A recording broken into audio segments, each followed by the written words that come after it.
ভারতের বিরুদ্ধে লড়াইয়ের প্রস্তুতি দিতে হবে। অত্যন্ত ভারাক্রান্ত হৃদয়ে শরীফ ওসমান হাদির মৃত্যুর কথা আজকে আমাদেরকে বলতে হচ্ছে।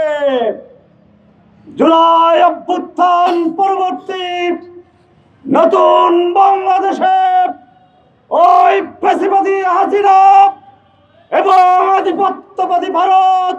কিউব হোল্ডিংসের গল্পে সেই রেখাটি আঁকা হয়েছিল আজ থেকে 1 যুগ আগে।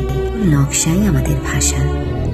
কিউব হোল্ডিংস লিমিটেড যেভাবে টার্গেট করে কিলিং মিশনে নেমেছে, এটা অত্যন্ত উদ্বেগের বিষয়। আমরা বলতে চাই, ওই ফ্যাসিবাদী হাসিনা আধিপত্যবাদী ভারতের মধ্যে আর কোন পার্থক্য নেই।